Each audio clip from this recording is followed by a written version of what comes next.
Right. Hey, Rob and Klloo. So, today's going to be a bit of an analytical one. So, it's not your cup of tea, fully understand. But for those that it is, we're going to look into print runs, right? So, I think there's this little bit of a misnomer, right? That the game's growing, so the print runs grow, right? And then the print runs grow, so the card populations grow, and that's not necessarily the case. So we've looked into basically how the rates of Majestics have been changing, and how you're not really getting as many as you used to. So more boxes by the community have to be open to supply the same level of playsets, and that rings true when it comes to, of course, the print run. So currently, we know Welcome to Rathe all the way till Dusk Till Dawn, and hopefully with the Collector Week this year, which I assume we will be getting, right, we'll get Bright Lights, Heavy Hitters, Misfowl, and possibly Rosetta, right? So we'll be 1 year behind, which is definitely a nice prospect. But using the data that we do have, we have this table, right? And I'm sure it's a bit of an eyesore, a lot to look at and go through, but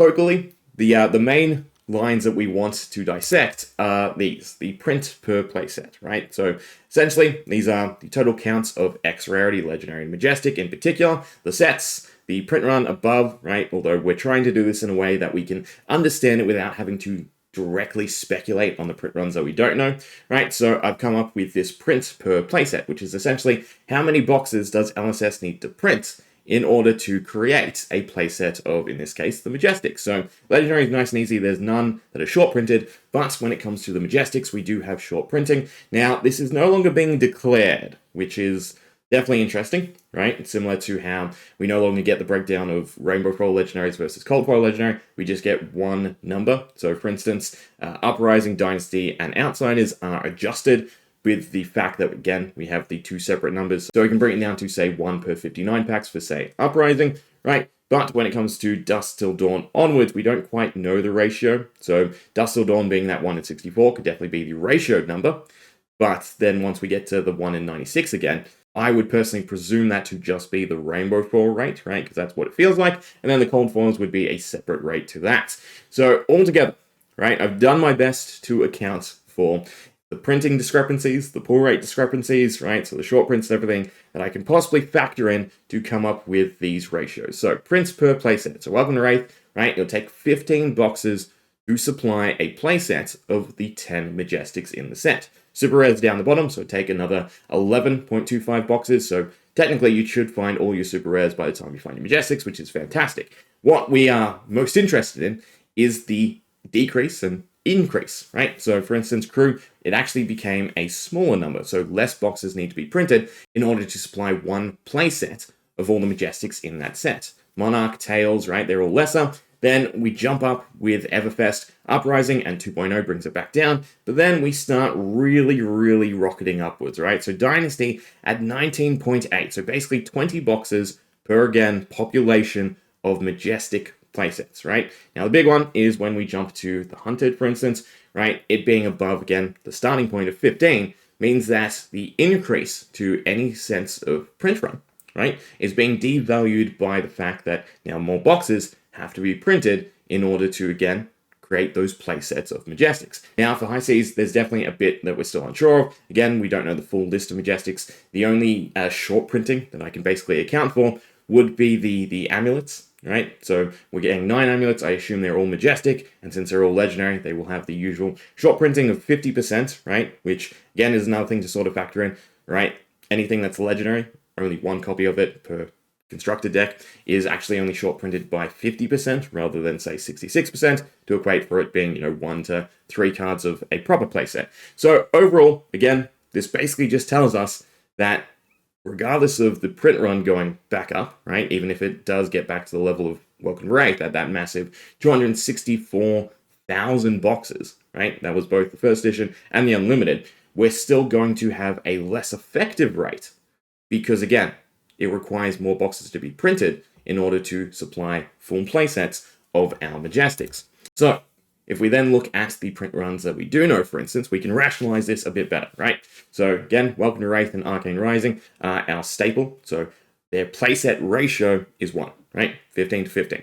Now, Klloo, again, is that lesser number, so less boxes to get the same amounts of cards, right? Playsets of Majestics. I will reiterate that as much as I can to help it sink in, but technically speaking, so that print run of 162,000 Klloo boxes, well, 162,500 crew boxes is actually more equivalent to 166,000 boxes. So we get that little bit of a boost. Same with Monarch and Tails, right? Everfest comes down, only slightly though. And then interestingly, with the birth of Fab 2.0 and Uprising, that adjusted amount gets really, really pushed, right? So we have that smaller print run of Uprising reeled in from, again, the inflated state of Monarch through Everfest to then being adjusted to a nice higher amount, right? So Uprising, despite only being 212,000 boxes, is still a lot closer to Welcome Wraith or the start of Flesh and Blood, which is definitely something to keep in mind. Then we get to Dynasty, Outsides, and Dusk Till Dawn, where that ratio again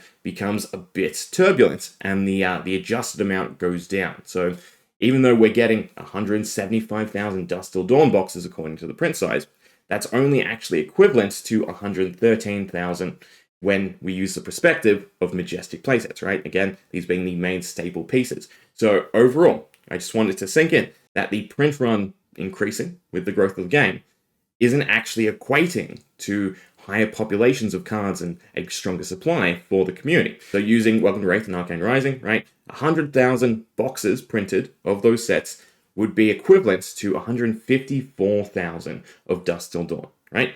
Now, when we look at the future sets, since we don't know the actual print run, again, I would rather use this comparison. So, for instance, for Bright Lights to equate Welcome to Wraith, right, for every 100,000 Welcome to Wraith, there'd need to be 106,000 Bright Lights. Heavy Hitters, 127,000, Mistveil, 124, Rosetta, 154, and then the Hunted, 126. Then High Seas, again, I would assume that number is definitely an overestimate and would be more in line with the Hunted. But that still means that, you know, there's a good 25% lost to, again, the print run due to how Majestics are being pulled, right? So the overall count of Majestics in the set, and then also the adjustments to their pull rates thanks to the expansion slot. So for the sake of the Hunted and say Shelter from the Storm, right? To equate Arcane Rising and in that sense Command and Conquer, the Hunted would need a print run of 246,000 to equate to the 195,000 boxes of Arcane Rising, right? So essentially at that point, the Shelter from the Storm copies in the Hunted minus the Rainbow Foils and Extended Art, as they're definitely harder to factualize, right? Especially the Extended Art, but non-foil Command and Conquers from Arcane Rising to non-foil Shelter from the Storm from the Hunted, that's the size of the print run that it would need. Now, of course, there are other factors to consider when we look at Command and Conquer, right? So we have different printings. So again, Arcane Rising, the print run of 195,700 boxes with 10 Majestics in the set and a rate of 1 in 12 packs gives us approximately 39,140 non-foil Command and Conquers from Arcane Rising, both Unlimited and First Edition. So again, comparison sake to the Hunted, if we were to estimate the print run at 250,000, right, we can then take our 6 legendaries at a rate of 1 in 96, right? That's the declared, again, whether or not that's the in-between, between the actual pull rate of normal Rainbow Foil / non-foil in this case, and then Cold Foils are significantly higher, or this is Rainbow Foils and then Cold Foils again, significantly higher. This gives us approximately 10,416 non-foil Command and Conquers, right? So Arcane Rising to the Hunted, 4-1, essentially, is the ratio. Now, Rainbow Foil, Arcane Rising, Command and Conquers, again, becomes a lot trickier to try and figure out. The current ratio of Rainbow Foil Majestics is 4-18, right? So normal, 1 in 4. Rainbow Foils are declared at 1 in 18. So if we use that same ratio, that would give us approximately 8,600 Rainbow Foil CNCs, right?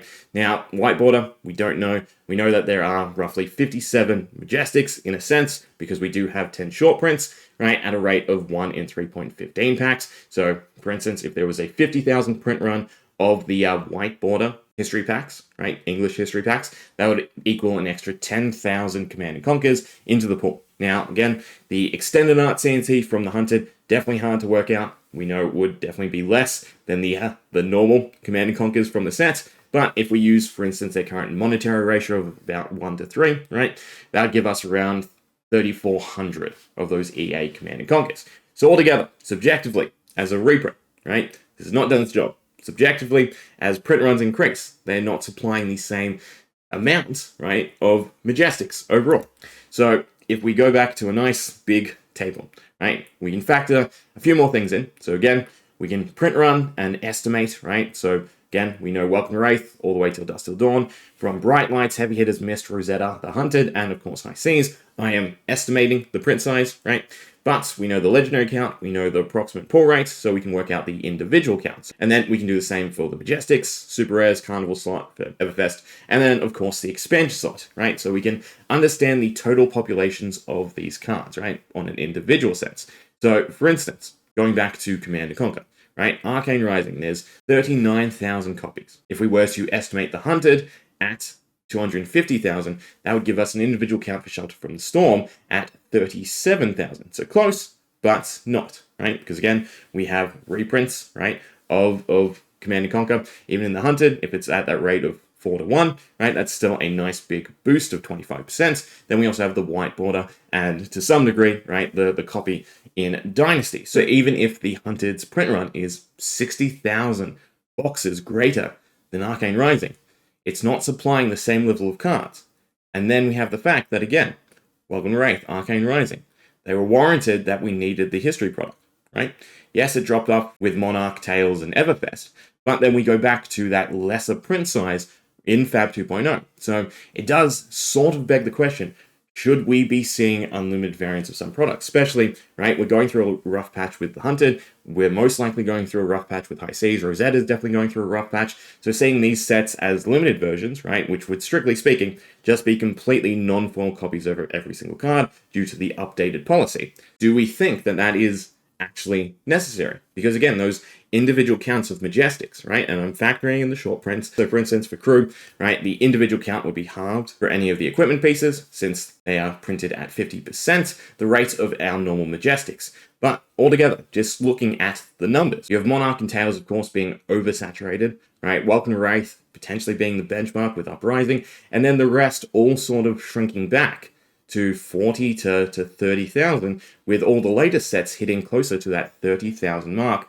when we know, again, a card like Command & Conquer from Arcane Rising is desperately wanted, right? And we do have those alternative printings. So I will reiterate it again, right? The game is growing. Print runs are definitely ramping back up, right? Whether or not we've gotten back to the state of Monarch, Tales, and Everfest, right? Where we're hitting, somewhere between 250 to 300,000.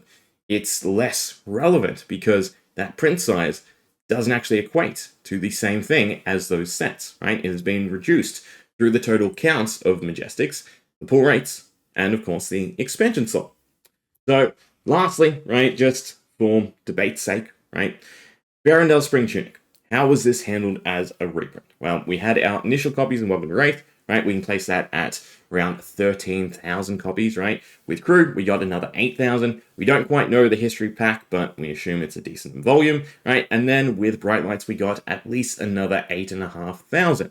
So altogether, when the community demanded Spring Tunic, LSS printed it to basically equivalent amounts. But then when we get to, unfortunately, Command & Conquer, again, Arcane Rising to the Hunted is that rate of 4-1, right? And you need 3 copies of Command & Conquer versus that of our Spring Tunic. Now, for the history product, we can't, again, work out because we don't know the print size, but what we can account for is essentially every box of the history product is worth 0.2 of a Command & Conquer. So roughly, to find specific Command & Conquer, it should be 1 every 5 boxes of our history product. Then for Dynasty, if we use, the Fable rate of 1 in 40, which is probably a lot higher, right, for Dynasty, that would still give us only an extra 4,000 Command & Conquers.